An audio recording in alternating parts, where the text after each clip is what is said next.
concertation, un creuset d'échange et de partage, d'un élan de solidarité et de soutien sans faille à son Excellence le Président de la République, M. Macky Sall. Il a pour objectif d'être le trait d'union de tous les responsables, militants, d'obédience politique et de tous bords autour d'un idéal commun, dans l'unité des esprits et des cœurs pour la stabilité de notre pays. Le but de ce mouvement est d'accompagner la vision et la volonté politique du Président de la République pour tous les efforts consentis, les progrès, mais également les avancées significatives faites par lui-même et par l'ensemble des membres de son gouvernement. Ministre, DG, directeur général, directeur national, PCA, etc. Par ailleurs, le mouvement Sénégal Moo Soxla Macky sera porté et vulgarisé dans les villages les plus reculés du Sénégal. En effet, rendre visible d'une manière effective les efforts consentis par son Excellence et toutes les réalisations que lui-même et les membres de son gouvernement ont mis en œuvre dans tous les domaines. Dans le secteur des transports, des infrastructures routières, l'éducation, la santé, l'agriculture, l'environnement, l'hygiène, l'habitat, la culture, la formation et l'employabilité des jeunes, des efforts consentis dans l'enseignement supérieur et en restaurant, donc des efforts consentis dans l'enseignement supérieur en instaurant un dialogue inclusif avec des syndicats afin de trouver une solution pour éviter les grèves cycliques dans ce secteur si cher au président de la République. La réalisation des hôpitaux de dernière génération avec toutes les mesures d'accompagnement,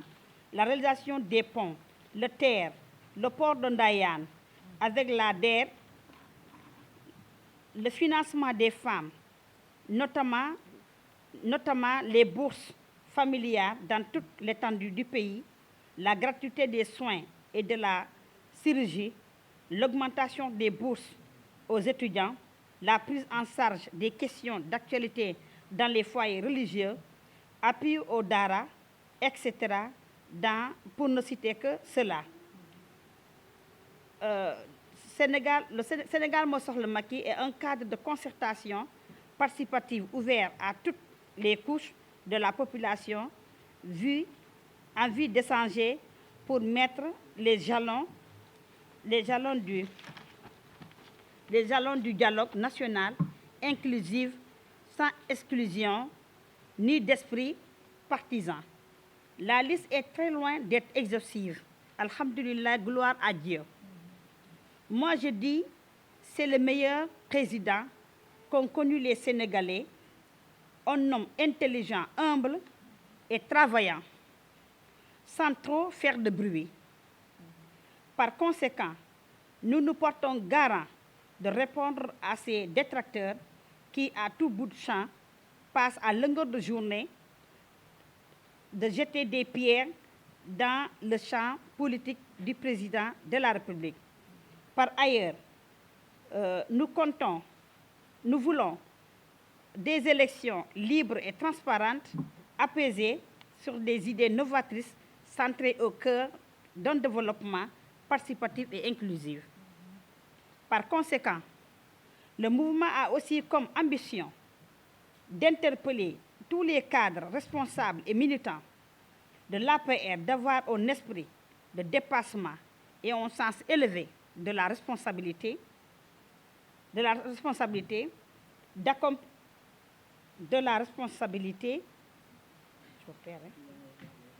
d'aller vers des élections libres, transparentes, apaisées. C'est ça, hein? Je me perds. Ça, c'est la responsabilité d'aller aux élections libres, transparentes. Donc, de respecter les consignes de son Excellence, le Président de la République, dans une parfaite cohésion sociale et une discipline de parti pour qu'enfin la victoire de l'APR ne soit entachée. Je voudrais dire là que nous avons le meilleur président. Pourquoi aujourd'hui, si en Gambie, les gens marchent en toute quiétude, la libre circulation des personnes et des biens, c'est grâce au président de la République, M. Macky Sall. Et pareil, en Guinée-Bissau, il a porté le combat de l'Afrique partout dans les grandes institutions, en Europe, au niveau de la CEDEAO, partout, il a prôné la paix. C'est dans cette optique-là que le mouvement de soutien, que le mouvement souhaite accompagner le président pour gouverner dans la paix face à une opposition assoiffée de pouvoir et immature. Le mouvement Sénégal, moo soxla Macky Sall à la tête de ce pays. Nous souhaiterons avoir le président Macky Sall à la tête de ce pays de 2024 à 2035. Inch'Allah, par la grâce de Dieu, et nous sommes comblés de ses bienfaits dans tous les domaines. Je voudrais rajouter que nous sommes dans un état de droit et une parfaite démocratie. Le mouvement Sénégal moo soxla Macky Sall SMS et également a comme objectif de fédérer toutes les forces, de descendre dans chaque département, de travailler en synergie avec tous les responsables de la majorité présidentielle, partout avec les responsables de l'APR à la base. Leur demander de travailler, de transmettre les salutations de son Excellence, mais également de travailler main dans la main pour une très grande victoire du parti pour les locales, certainement pour les législatives, notamment pour les présidentielles de 2024, parce qu'il ne doit pas partir. En effet, le président joue un rôle important dans l'Afrique, dans la sous-région. Mais pour le Sénégal de demain, l'arrivée du gaz et du pétrole, il nous faut un homme d'expérience, d'expertise et très fort.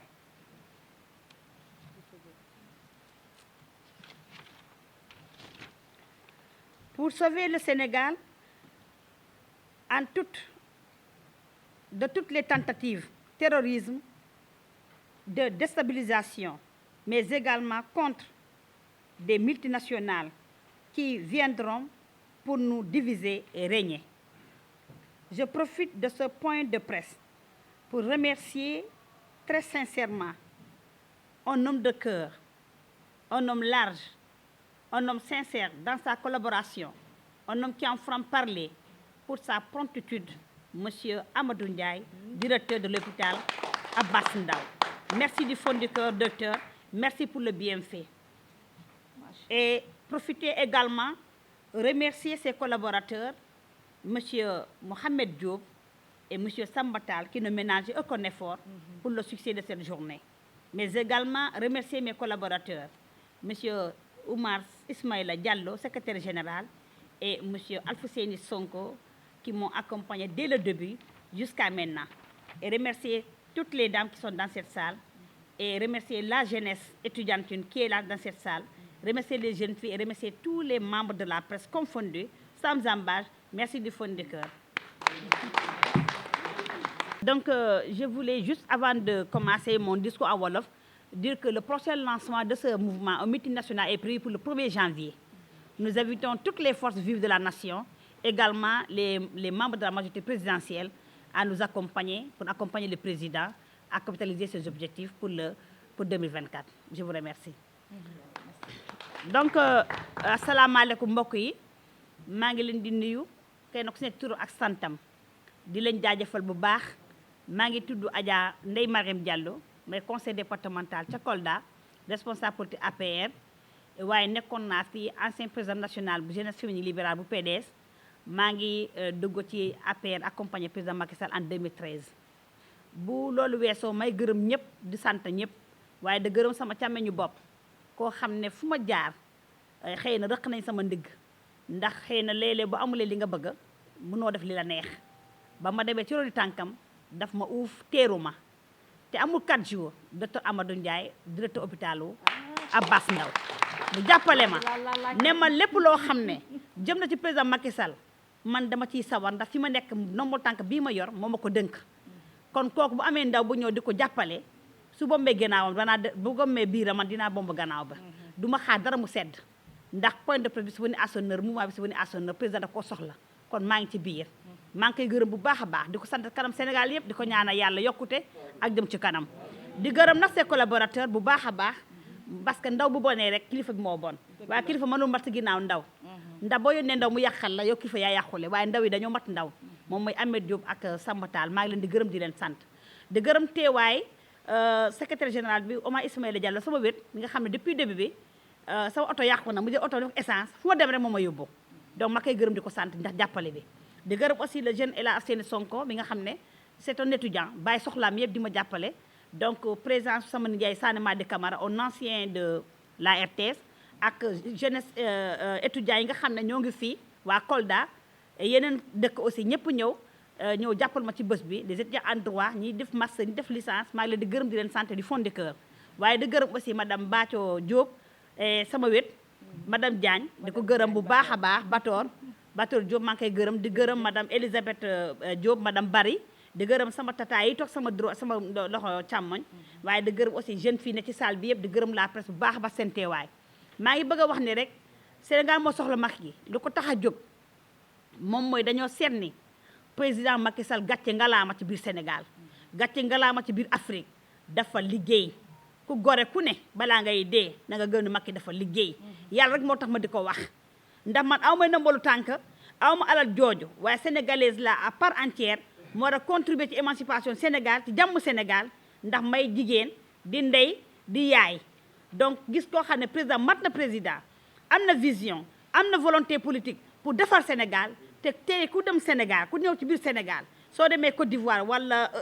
Burkina Faso wala France wala Guinée-Bissau wala di nga xam ne Sénégal kat liggéey ne changement bu rëy am na Macky Sall li mu fekk mu nekk 10 yóbbu na ko 100 lu mu fekk 100 yóbbu na ko 300 yàlla laa koy seedeel Macky Sall gor la garmi la boole ci dara ak wax boole dara ak bruit gudd ak bëccëg opposition ñu ngi jël xeer di sand ci toolam di ko ŋàññi di ko saaga di ko humilier di ko manque de respect te ñu xam ne bu xëyee bu Sénégal la sol ba jant so lépp lu sénégalais bëgg moom la bëgg problème mu régler problème ba dootoo amati problème Macky no problème donc Macky dañ koy gërëm ba pare dafa am taxawaay boo xam ne ñun jigéen dañ ko war a taxaw te Sénégal bu lakkee ñun ñoo ciy perte ndax ñun ñooy su njaboot ju ndaw ñooy yaay ñooy éduqué ñoo nekk ci bureau yi nekk ci tool nekk ci jardin yi ñoo yor xale yi donc xale yi tey bu ñu demee xare ñi ciy dee ci nga xam ne opposition moo leen koy yónnee di ko pousse dem leen xeex yi loolu ñun duñ ko seetaan dañ koy bañ ndax Macky doo am moteur bu bees nga koy mëngal am moteur bu màgget nous sommes les précurseurs de la paix on prône la paix en tant que femme dañ ko war a def waaye da gërëm Macky sax pour taxawaayam ndax tey ku xool ci wàllu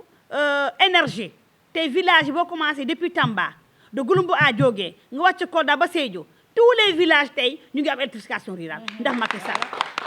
ku seetaantee Sénégal démb hôpitaux yi tey nga xool Sénégal fu mu toll waxuma hôpital yi nga xam ne de dernière génération yi nga xam ne inauguré nañ leen mu ànd ak mesure d'accompagnement idoine ànd ak matériel dernier cri yoo xam ne tey ku bëgg a faju moom bu amoon cancer sax soxlaw dem France boo demee Touba gii tey 300 lits à hôpital boo xam ne matériel bu fa nekk tey mën nga faju Sénégal mu def ko Kédougou hôpital Amath Dansokho mu ngi nii di préparer inauguré hôpital Amath Tidiane Ba Sédhiou ñu ngi ko koy santé te ku dem Casamance depuis 1952 tali yi daggoon goudron yi 2 mètres tey ñu ngi am plus de 200 kilomètres goudron de route boo demee dans la région de Kolda ñu ngi sant yàlla tey éducation bi fa mu ko yóbbu fu muy éducation ci biir Sénégal gàcce ngalaama Macky Sall tey li mu def ci éducation kenn mu ko naatable ba pare nangoo échanger nangoo teg dialogue national di wax ak réew mi kilifa aada kilifa diine chefs religieux yi pour li jëmale Sénégal ci kanam moom rek moo ko nangu donc kooku war nañu ko seetaan ba pare teg na ci chefs religieux yi soo xoolee tey Macky mu téye foyer yi dafa boole ñëpp boole bu def benn divisé wul pour régner mais dafa boole xoole ak xel yi dafa boole ànd bi Macky Sénégal képp ku war a dëgg woon na la pour ngeen échanger pour ngeen wax kooku ku lal dialogue national bàyyiwul kenn kon kooku soo demee ba nga xam ne réew mi yëpp toog di def charte nga kaay nañu signé un document de la paix pour jàmm am ci Sénégal yow nga sepp sa bu nga bañ nga ne doo si document de la paix xam nga loo bëgg ku bëggul jàmm bëggoo dara te waay jàmm lañu bëgg suñu njaboot bi dañ leen bëgg a sauver xale yi dee ñu ñoo leen jur duñu seetaan kenn di dañu bëgg des élections libres transparentes mais apaisées avec la paix sociale parce que ñun ay jigéen lañu dañoo bëgg suñu doom yi am jàmm ñuy ñaan sénégalais yi ñu xool infrastructure routière li fa Macky Sall liggéey Macky li mu def tey ci environnement li mu def ci agriculture bi agriculture commencé ba tey depuis maître Abdoulaye Wade masul am li fi dugg ci matériel mbéy à tous les niveaux du tracteur du motoculteur du motopompe du dara li mu def agriculture tey paysans yi barke démb maa ngi si télé ñuy naan kilo gerte 250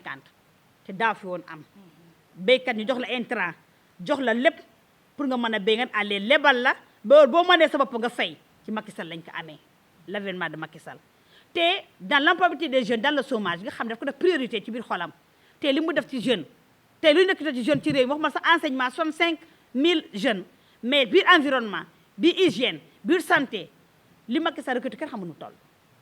moo ngi def li mu man kon gàcce ngalaama kon kooku soo ko dimbalu war a koo yàq soo bu ne nga toog la femme qui est dans le Vélingara Forlo wala qui est dans le Wassadou wala qui est dans le Ñanumba toog ci wetu teen bi yore rajo opposition di sandi xeet di ŋaññe di wax ñu koy déglu ñu koy perturber ñun dañoo bëgg a nekk en trait d'union dañoo bëgg a fédérer les forces fédérer la paix jël réew mi boole xool yi boole xel yi réew mi dal ndax réew mu amul jàmm mënul développé wu ñoo ñuy perturber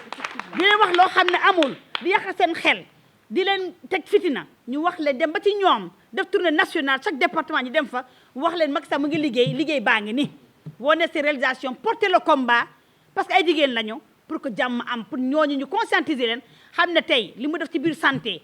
gratuité des soins rek doy na balaa nga koy xam preuve nga daje koo xam ne jox na la bourse familiale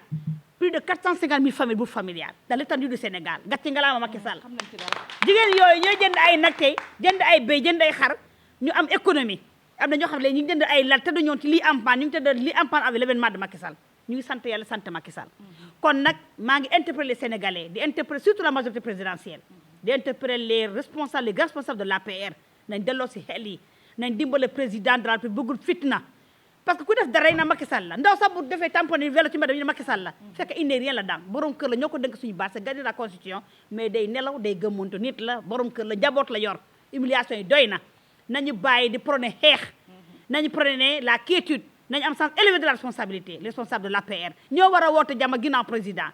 bu ñu wujee benn fiti même nit bu ñu provoqué sax war nañu ko nangu parce que c'est qu'on va gagner largement parce que le pays là a des preuves Macky Sall a un bilan vraiment correct un bilan tangible un bilan palpable visible kon xam naa ne dañuy gagner donc gagner boobu nag ku nekk na nga def programme def plan d'action def plan directeur wane li nga mën a fank manee waaye du xeex xale boo àndal bu jógee di xeex nga ne ko bàyyi xeex yónniwuma la xeex nañ jël xale yi dugal leen ci formation nañ jël xale yi dugal leen ci métier yi mais duñ jël xale yi dugal leen ci xeex ndax ku ay événement mois de mars yi gàcce la pour Sénégal c'était honteux c'était ridicule à travers le monde Sénégal dëkk teranga la à partir du Sénégal ñii seet Sénégal muy lakk pendant di lakk police di xeex doomu Sénégal yi dee gàcce la woon c'était frustrant kenn mënu koo supporter loolu ñu ngi ñaan yàlla borom subhanahu wa taala bu mu amata ci biir réew mi yàlla na yàlla séddal suñu réew mi may ñaan nag ñëpp nañ jàppale étudiants yi ñu ngi di toog ci salle bi nañu xam ne Macky Sall defal na leen dara augmentation bourse yi rek doy na augmentation bourse yi xale yi tey ku ne université xiifatu ji de xanaa nga de bëgguma lekk waaye ñoo ngi lekk ba suur ndax am naa ñaar doomu étudiants ñu université ñu dañuy añ yaay bakke de bu ñu tegee inde ginaar sax dañ ne université lañu nekk di lekk donc Macky Sall mu ngi def ay progrès yoo xam ne c'est vraiment palpable kon kooku jar naa mën a jàppale donc waaw kon nag ma aussi interpeller la jeunesse mais interpeller leen une jeunesse consciente des intellectuels ñu bañ opposition di leen pousse ne dem leen xeex damaa bëgg a fal diw ils sont immatures ils n'ont pas d'ambition te réew mi toll na foo xam ne liggéey bi fi Senghor def liggéey bi fi Abdoulaye Wade def liggéey bi fi Abdou Diouf def Macky ñoo def le double le triple koo xam ne amul benn expérience ñu jox la dëkk bi doo am boo koy yóbbee ndax Macky Sall tey xiiful marul nu muy développé Sénégal moo ko soxal loolu mooy tànkam loolu mooy noppam loolu mooy liggéeyam guddi ak bëccëg te kilifa diine duñu ma weddi kilifa aada duñu ma weddi chef coutumier duñu ma weddi international bi nga xam ne moom moo jël combat Guinée-Bissau Guinée-Conakry Sénégal Mali boole lépp yóbbu international di défendre di protéger di indi ay vaccin bi di ko may ay ñooñam kooku laana biir ko président bu baax la sa Macky Sall ñi ñoo xam ne l'événement de la Gambie bu seetaanoon kon Gambie est en cendres aujourd'hui mais il a pallié à tout cela mu taxaw ci ba nga xam ne jàmm dafa am te CEDEAO mën nañu wax ne tey ñu ngi jël Macky Sall def ko président en 2022 ñu wóolu ko ñu bëgg ko pour capacité am intellectuelle capacité am prôner la paix capacité am échange ak de défense ñu jël ñun dañ koy dax mu dem marchandise bu am valeur ci bitik lay nekk saamu jën bi saamu bi ñaata la ak saamu bi ñaata la ak li ngay jaay ñaata la lu benn marchandise bu am valeur ci biir boutique lay nekk Macky Sall marchandise bu am valeur la kon bu doon tey président moi je le dis et je m'engage c'est le meilleur président d'Afrique aujourd'hui on a de l'or on a un homme conscient on a un homme intelligent on a un homme posé qui ne répond pas à des détails il passe son temps à travailler donc kooku jarul négliger nañ ko jàppate yàlla tax ñëpp mënuñoo nekk ci biir bureau yi ñëpp mënuñu nekk ministre ñëpp mënuñu nekk directeur waaye mën nga nekk citoyen lambda contribuer à l'édifice à l'émancipation de ton pays par la démarche inclusive et participative. C'est là que je convie les gens c'est là que je demande les gens il faut que ça s'arrête la violence au Sénégal dafa war a dagg na ci mag yi wax na ci diine bi wax na ci kilifa aada yi wax nañ jàppale Macky Sall te yàlla tax réew mi na sedd doom yi dee suñu doom lañu bëggatuñu gis benn xale di fi dee bu gis benn étudiant di fi dee bu ñu sàddi xel bu ñu lakk pono Macky moo fi nekk warooñu waay tasoo sunu yaakaar ni warooñu waay kóllëre ñu boole woon warooñu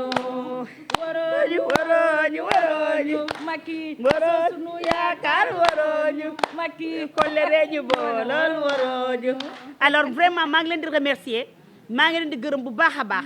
di ñaan presse bi parce que réew mi fii lu fi sotti yéen la vous jouez un rôle prépondérant un rôle important la presse li ngeen di def ñëpp xam nañ ko sans yéen dara du fëkk dara du feeñ dara du fi taxaw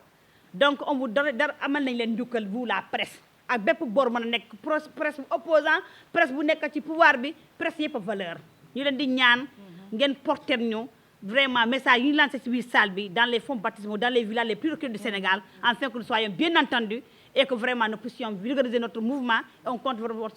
soutien indéfectible. Nous vous remercions.